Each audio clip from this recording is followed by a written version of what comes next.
It has been a hot minute since I have sat down and done a sit down video.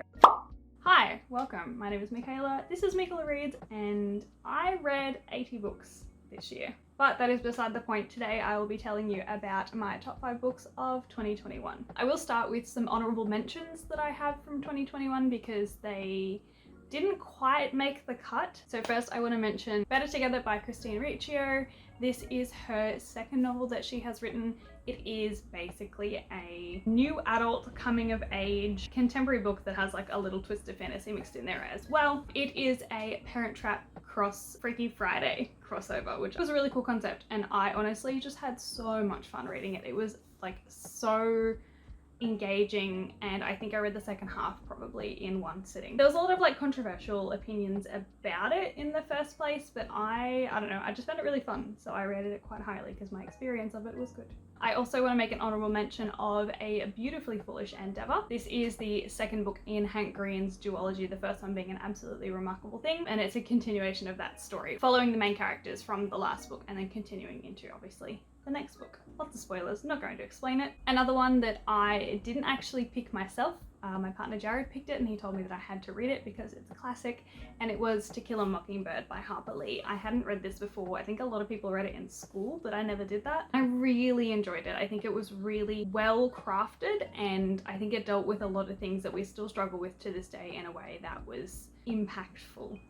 let's just say. And the last two honourable mentions I have are actually series, and the first one is the Aurora Cycle series, which is Aurora Rising, Aurora Burning and Aurora's End by Amy Kaufman and Jay Kristoff. I loved this series. I read the entire thing this year. I listened to them on audiobook, and the thing I liked about them is that the characters were so likable, and they were rich, and the story was deep, and it was very well crafted. Amy Kaufman and Jay Kristoff have a really good writing style together where the story and the characters both contribute to the experience rather than it being character driven or story driven. But I don't know, I just heard some controversial stuff about Jay Kristoff, and so I didn't put them in my top 5.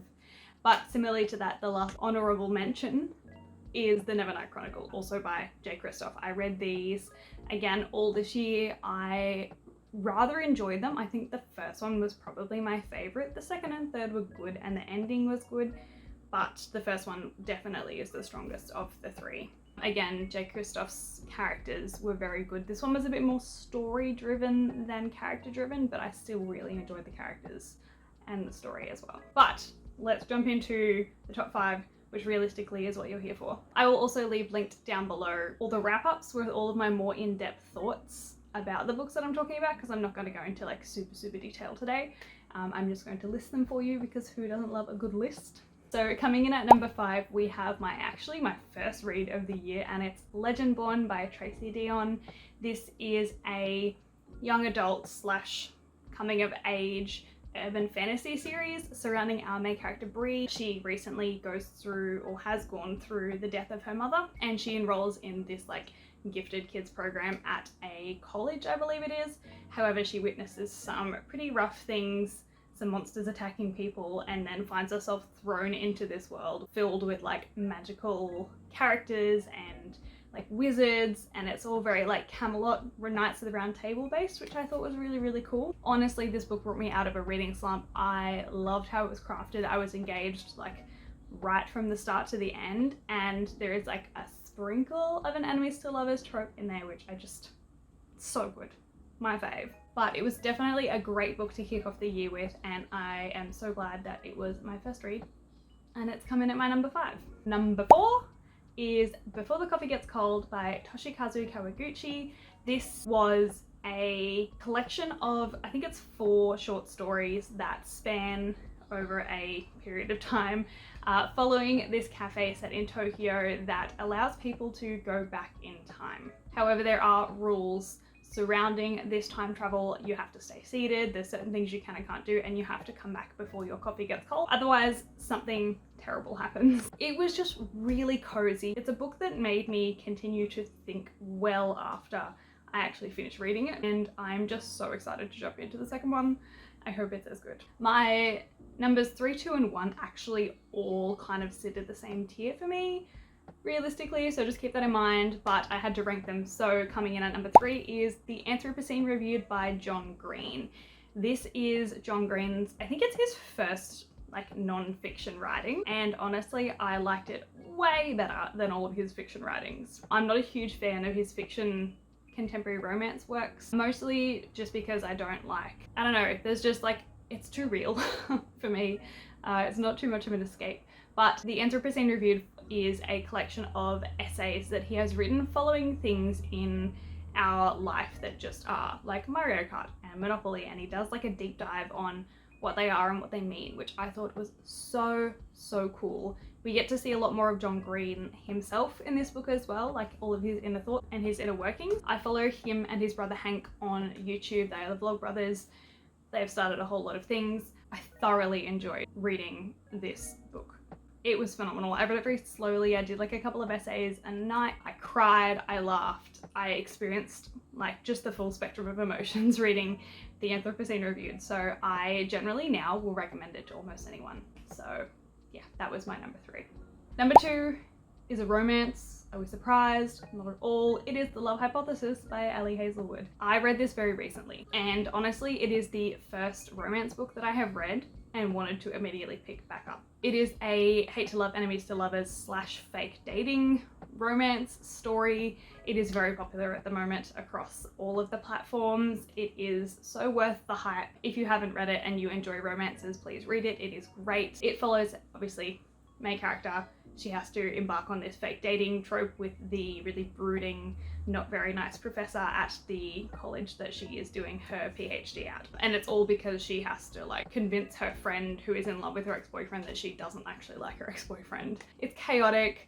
It is filled with tension and angst, and it was just so well crafted, and I'm so excited to see what Ali Hazelwood comes out with next, because I'm pretty sure it's her debut. So I have very high hopes for her next book that she releases, and I will be reading that. And our number 1, first place, cream of the crop, is The House in the Cerulean Sea by TJ Klune. Now this wasn't released this year. It came out last year, I'm pretty sure, but I read it this year. The House in the Cerulean Sea is a middle grade fantasy story following our main character Linus Baker.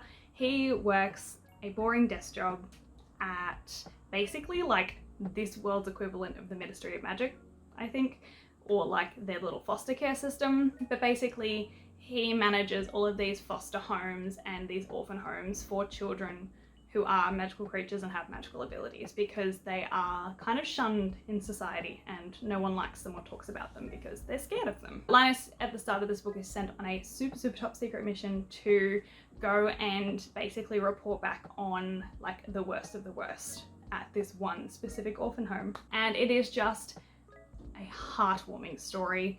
There is so many like found family vibes and chosen family vibes. Every single character in this series is fantastic. I love all of them. I love the interactions between them as well, and as Linus gets to know them, we get to know them, and it's just so lovely. I cried, I laughed again, like just all of the feelings within this book. And again, it's another one of those ones that I wanted to just start again once I'd finished it. So The House in the Cerulean Sea, I have bought this book now for so many different people and they have really enjoyed it as well. So if you haven't read it, you should do that. But that is all for my top 5 books of 2021. Let me know if you have read any of these or what your top books of 2021 were, because I have this nasty habit of like missing books that come out in that year because I'm too focused on the books that I already own, because I have a rather large physical TBR.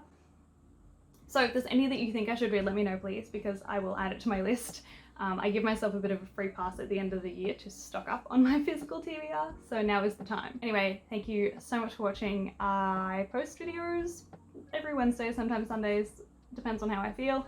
Don't forget to like and subscribe, all that stuff if you feel like it. But again, thank you so much for watching. I hope you enjoyed, I hope you're having a great day, and I'll see you guys next time. Bye!